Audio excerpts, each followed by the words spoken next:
Market to Market is everywhere you are. Subscribe to Market on YouTube, find us on the PBS video app to stream on demand, and add our 3 podcasts on your favorite podcasting app. Hey, welcome inside the MTOM studio. I'm Paul Yeager. Glad you would be with us again this week. We are 2 things I want to cover right here. We are revisiting with a guest that we actually visited with before we visited with her at the Iowa State Fair. Lois Martin, you might remember, we had a corn dog conversation with, and we aired that whole episode about her memories of the fair. Well, we cut out a whole bunch of her story that led us to her in the first place. And that brings me to the second part that I want to tell you, and it's what I have here. This is what we call some trinkets. I call it the memory wall of sorts. These are knickknacks that our producers have collected from their time on the road at Market to Market. These are physical trinkets. What Carly Martin has is a mental trinket of showing pigs with her grandmother, Lois. So we had a conversation with Carly and Lois before the Iowa State Fair, and I wanted to make sure you were able to see the interaction between the two, a little bit of the story about how Lois got back into the ring of showing animals. And we also hear a little bit from Carly about her grandmother and what she means to her. So thought this would be a good opportunity for you to listen, enjoy this discussion. And again, if you have any feedback for me, paul.yeager@iowapbs.org. Like, share, do whatever you need to for someone else that might find this interesting. Thank you. And here is our fun discussion. Lois, I have to apologize to your VBS group. I'm keeping you from VBS right now, so thank you for giving up your time. Is this your first time helping with Vacation Bible School? Oh, my, no, it's probably the 70th year. What are you doing? So I've been doing it for a good long while. Wait, time out. You're 92 and a half. Are you already rounding up? Oh, well, I'm closer to 93 than 92. Oh, you are? Okay. Yes. So what, Yes. Now you thought you were going to be like a floater, helped with crafts, and what have been Yes. some of the jobs you've done at VBS? Oh, I've been in charge of the food. I've been in charge of the whole thing as a whole, getting teachers lined up and stuff. I still go out and get kids in our neighborhood. I try to find kids that go to another church that would like to come to our Bible school and call on people and Recruitment. yeah. Yeah, I was just going to say she's a recruiter. Carly, it sounds like Yes, she's in yes. sales. Yeah. Yeah, Maybe that's why I'm in sales. yeah, maybe. Now No, you're I in just Marion. help wherever I can. You're in Marion, Iowa, which is, I'm guessing in your 92 and a half years has changed a little bit. Have you always been in yes. this area? Yes, we got married in 1947 and we moved here, and we've never been gone from here. And I was born 12 miles west of here, so I've really not got very far. So Lynn County is your home area. Yes, yes. So were you on a farm then when you were born? Yes, I was. What was that like? What was Storm. a what? I was born in a blizzard, That happens. January. January of, oh goodness, let me do the math. 1920, 1929. Yes. A blizzard. Did they write about that blizzard? I mean, have you seen pictures? No, No. they didn't have those kind of things back in those days. I was born in the house on the hot farm. What was the farm like where you grew up? Oh, it was just a typical old farmhouse, and we didn't have running water nor electricity. We carried corn cobs and wood in to cook with, and took a bath in that old square bathtub Saturday night, once a week. That's right. The once a week bath. And that now. Oh yeah, no, I totally get it. Heck, we even were once a week bathers sometimes when we Sure. were kids. So then you got married and moved not too terribly far away. Yes, 12 miles. And what was that farm like? Well, we lived along the highway in a little house, and I raised some chickens, and Lloyd come up to the home farm, which was about 1.5 miles, to milk cows and take care of pigs. And I had a big garden, And I remember there were snakes down there, and they come in the strawberry bed, and I just hated that because I was afraid to go pick strawberries. The snakes liked the strawberries, or at least maybe the strawberries got put where the snakes were at. One of the two happened. It was a little swampy just south of that. And so I think they kind of come up there from the swamp. And so chickens, milking cows, was there crops involved? Oh, yes. I didn't help at that time because I was having babies. I had 5 children by the time I was, I don't know, 40? Anyhow, whatever. Yeah.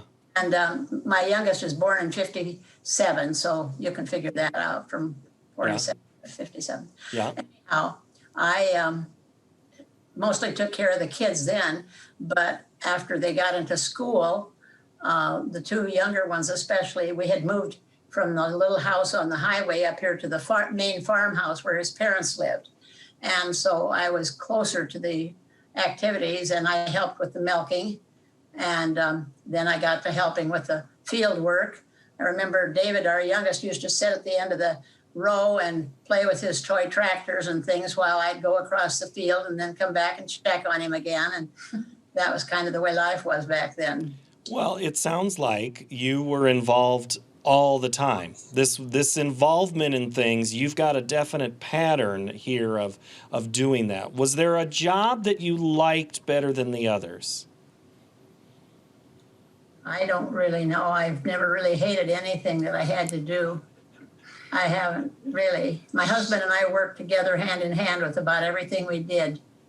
Yeah, we used to have 2 combines, and I'd run one, he'd run one. 2 corn pickers before we got combines. We would do neighbors' field work for them too, custom work. She's a great cook. Oh, I love to cook, yeah, and bake. I love to cook and bake. Well, I was just going to say, Carly, it doesn't even sound like she had any. I mean, there was no time to bake. If she's in the combine or in the picker. Well, she finds time for everything. I always fed the kids at least. Oh, you had that job, and then the grandkids after that. Yes, yeah, they started coming, and they still keep coming. There's always room for one more. Who is the best help, kids or grandkids? It depends which grandkids. There are some that are no help, and then there are some that are very good help. But our kids were always involved in 4-H, and they had their own chores that they had to do. They had to help with the milking and help with pigs, and so they were brought up to be workers. Carly, what's your first memory of coming to the farm? Oh, gosh. Well, I grew up on a farm myself. So my dad has basically worked on the main farm his whole life. And I live right next to the main farm. So I get to be neighbors with this gal, but grandma first, neighbor second. I would say just the pigs, I guess. That's kind of the main thing that I've always been involved with. And grandma and I are kind of the labor delivery nurses when it comes to baby pigs. That's kind of our specialty. So that's something we both enjoy doing together. So when do you think, how old you were when you delivered and were in that role of nurse and delivery? That's a great question. I know I was young enough to not really understand the whole anatomy of a pig, because I remember the first time I went to pull a pig, I just assumed it was going to be like this wide open ocean, and I was going to have to fish around to figure out like which was actually the baby pig that I was supposed to pull out. And then I learned about birth canals and horns and everything. And I had a notebook, and I put a tally mark anytime I pulled a pig, because I was so proud of it. So I was pretty young. I think she maybe was 8 or 9. Could be. Maybe a little younger. I don't know. Was that the standard age, Lois, that people, the kids, the grandkids, when they would come, 8 or 9 is when they would have a step up in responsibilities? No. If you have skinny arms and you're a little bit strong and we're not home and need help, someone's got to step up to the plate. That's right. Well, when did your farm first get hogs? Oh, 1930s? 1930 something, 33 or 34. I think my husband's parents got hogs, and then my husband always had hogs when he got married. So the hogs have always kind of been there, and that's Yeah, and yeah. at what point? But and we milked up to 100 cows at one time. Yeah, there was never a dull moment. No, no, time consuming. Now I understand that Lloyd got into the Durocs there at some point. Hampshires mostly, but he got into Durocs then. Okay, and what was the other one you said? I'm sorry. Hampshire. Okay. We always had Hampshire, but then he got into Durocs. So raising them is one thing, but at what point was the decision made to maybe start showing the animals? Or was that always a thing? My husband and I didn't show pigs until the kids got into 4-H, and that's when we got involved really in showing. And then we started going to shows like at Tipton and Dubuque and West Union, taking our pigs to other places than Lynn County, besides the conferences that the national associations had for pigs. We went to them quite a bit. And would that have been in the 60s and 70s when you started showing them then, or? I don't know. I don't know when we started, but we, I don't know. Stephen was in is 16 about, so you can figure that out. Well, describe a show at that time. Was it different than it is today? Yeah, even the hogs were different. They were a different style of hogs. Now they're so lean. Well, they've gone to the lean, and now they're not as lean as they used to be even. They've changed their looks on the pig. And but Did you walk them at home before you showed them? no, I didn't do that when I was really little either. no, I don't think that kids There was no practicing at home first. No, you didn't. You didn't groom them like we do now. Well, yeah, that's what I was going to say. I was going to ask, when did you realize that you just can't show up, unload them, and go into the ring? That they're clearly the industry kind of evolved because everybody else kind of figured out, you know what, if we work with these a little bit, we can really put on a good show. Yes, and now we give them a good bath, and we showed the champion truckload at Austin at the Barrow Show one year, which was our pride and joy to be able to do that because we beat out the Keppies and some of those big names that had been doing it for years. So we came in there and got one shot at it and won. That's a memorial time. So I guess if we would go into your house, is it just littered with trophies? No, I put the trophies away. I don't like to dust trophies, but I have a lot of pig things Yes. that show that I like pigs. Banners And things like that. They're tucked away somewhere. One that's for wall sure. has this great big picture of these Hampshires in the truckload lot, and it's nothing but the butts of the pigs. And someone said, "Why would you ever display a picture of nothing but the butts of the pigs?" And I said, "That's what made this. That's the thing to do. That was what we were judging on, was the hams on those pigs and how they look." You may have just given me the title of the episode, Nothing But the Butts of the Pigs. You know, that's a good episode name. That makes someone want to check it out, right? Yeah. When you showed that first time, we'll just say safely in the 60s. Any idea, recollection, what was going through your mind of nerves, calm? Oh, Yeah, why am I here? I sure do. Because the first time I showed was at the Dubuque County Fair, and we had been waiting for our Duroc class to come in, and they were running behind. Well, my son and another neighbor kid that was supposed to help knew the tractor pull was on, so they ran down the hill to the tractor pull, and all of a sudden they said, "Bring your Duroc sow or whatever into the ring, please."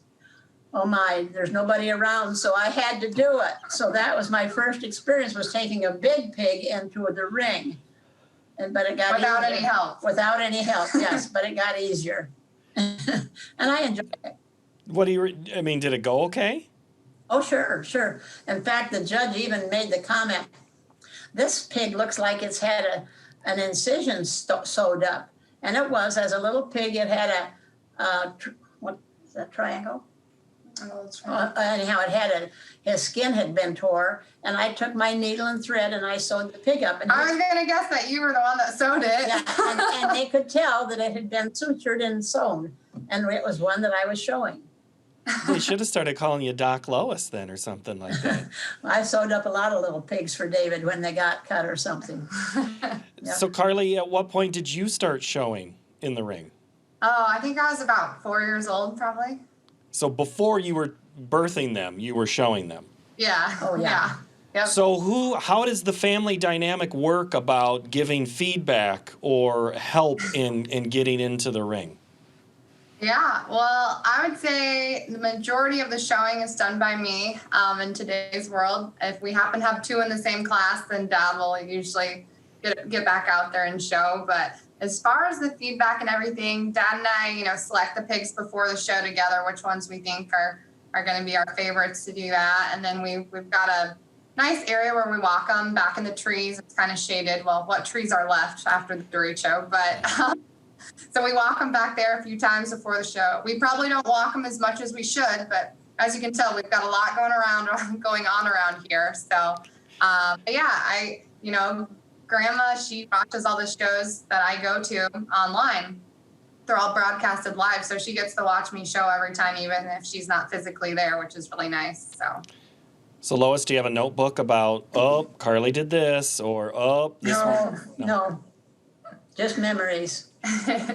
So you're showing, how many years do you think you were actively showing, you yourself, Lois, in the ring? Oh, not too many, maybe half a dozen. So there was...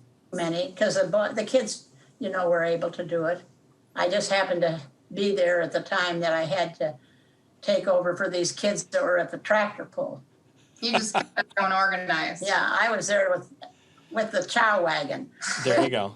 Camper to stay at these fairs, and I'd cook pancakes for other kids that were there showing, and some of these boys still look to me and say, "Oh yeah, I remember when you came to the fair and we always ate pancakes with you." And they're all adult kids now.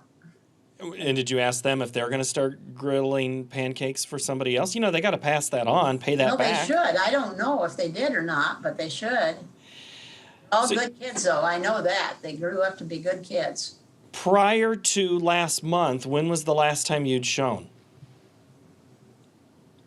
We just said like 20 years ago, probably, at least. Probably at the Austin Barrow show, and it was probably about 20 years ago. We tried to trace back, and I could not find no date on the picture, and I could not find any magazine that had it in. So what prompted you to get into this show in Kentucky? Well, I made the comment once, sometime when you go to a hog show, maybe I can go along with you. I didn't expect to go that far, I thought maybe Des Moines or Minnesota. And so they said, "Well, why don't you go with us to Louisville?" I thought, "Oh, that's a long ways off. I'll think about it." Well, when I finally decided, that's when they went out to the lot and chose a gilt, so I would have a pig to show too. I couldn't believe they were doing that and making me show a pig, but it worked out all right. It didn't take much convincing. Don't let her fool you. This is how the conversation went. I said, "Grandma, you're going to show a pig at Louisville." "I am?" I'm like, "Yeah." She goes, "Oh, I guess I could do that." Here, twist my arm, right? That type of thing? Yeah, exactly. So, Carly, I was nervous, though. Well, Carly, did you and your dad cook this idea up, or how did that... It's kind of my idea. My grandparents have always meant the world to me, and she's such a hard worker, and she does so much of the behind the scenes work around here, and she deserves all the recognition in the world, and I just thought it would be really special to get her back out there, and I knew she was capable of doing it too. I mean, for her to be at her age and be able to do the things she's able to do, I thought, why not have her show a pig? So, and luckily the one we chose, the first time I walked her, this was before she even knew she was going to show the gilt. I walked her and I thought, the stars are aligning because this gilt is so chill. Like, she acts like I've done with this with her at least 10 times already. I said, so that's when I felt even more comfortable about presenting the idea to Grandma, knowing this pig wasn't as crazy as some of them are.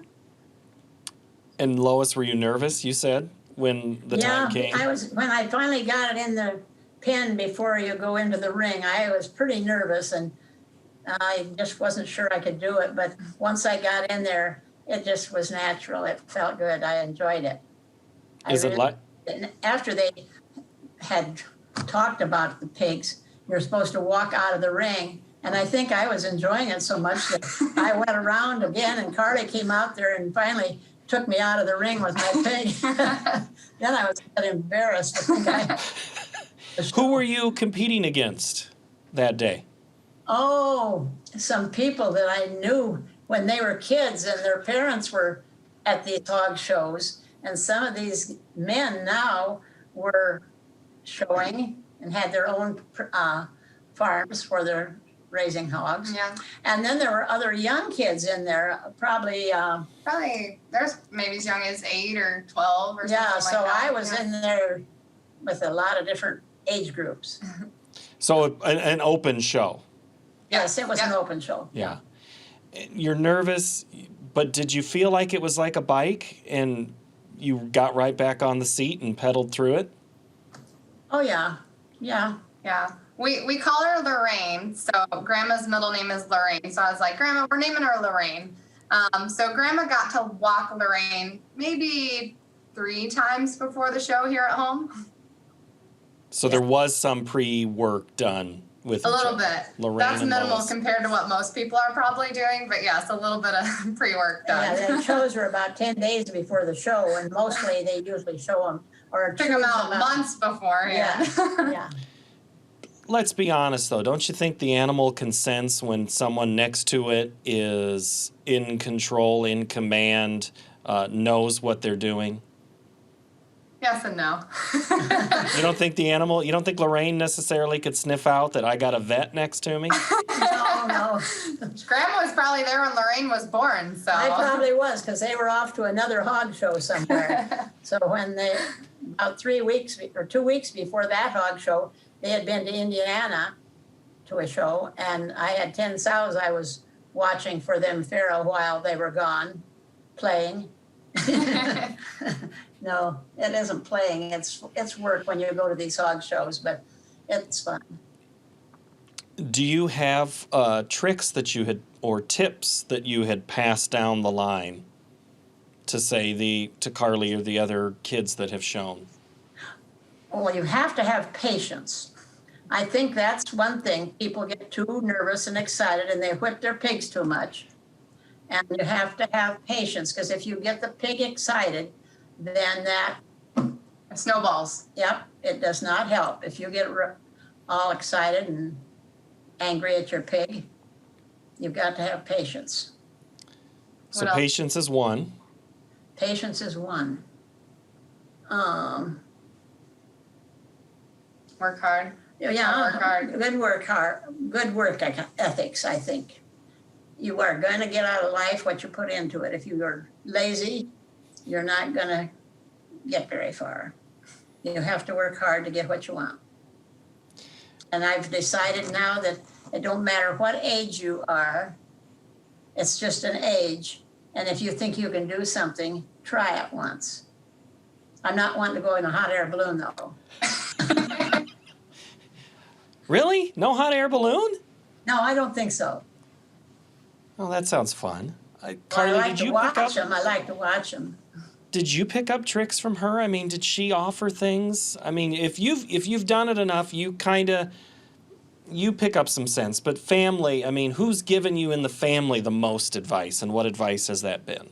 Yeah, I guess, I've always worked alongside my dad with this very closely. And as we mentioned earlier, it's really changed over the years, just the way things are done from start to finish. And you just have to adapt as the changes happen. You always got to be adapting to the new trends and new styles. And, like one thing I told Grandma, I said, you could hold a brush when you're out there showing your gilt. If she doesn't want to move, just tap her on the back with that brush. No one cares if you do that. So, but you wouldn't dare do that a few years ago. That was a no-no. You don't put your hand on that pig. You just have a whip. Or sometimes they would use a cane. Yeah. Or they would just use a piece of PVC pipe it wasn't always a nice whip that they, but there's different ways to show pigs. We used to go down to Texas for the winter for 19 years, and my husband and I would go to this hog show at Mercedes, and the kids, the methods that they used to show their pigs was hilarious sometimes. Very, very funny. But that's the way they're doing it down there. Or they said, well, this came from California, this method, so they got it from someone else. But I noticed over the years that changed down there too. They didn't go quite so exotic. I mean, it was funny. Back to that Iowa sensibility, Midwest sensibility down the middle. Yeah, that's right. Well, how did the show go?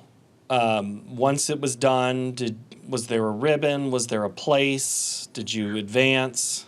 I got second place. Yeah. And then it went into the sale the next day, and it brought $5,250. So I was really excited. I thought maybe it would bring 500. I was hoping it would bring 500. And when it got to the 1,000 and it kept going up, I was just getting so excited because I thought, oh, this is wonderful, you know. Carly, now that you hear her talk about this, and you clearly have been proud of your grandmother, has this all been worth it? This ruse to get her back in the ring?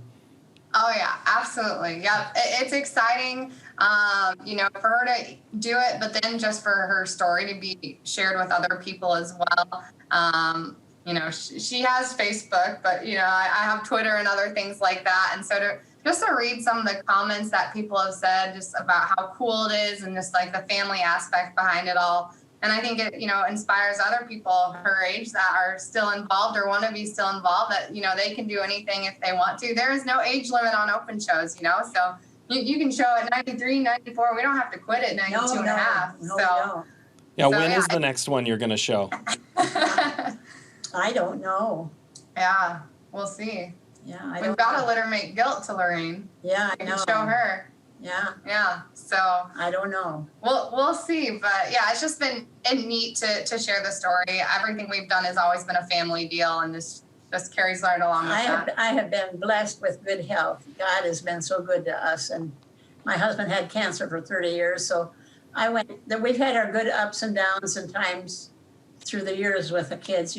Somebody got hurt or something, but we always come through because we just have faith and know that things. You have to keep going on, and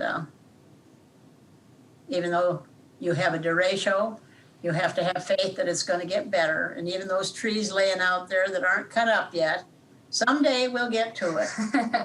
They even got a chainsaw last year for Christmas. That's what I heard. And you're out there running it?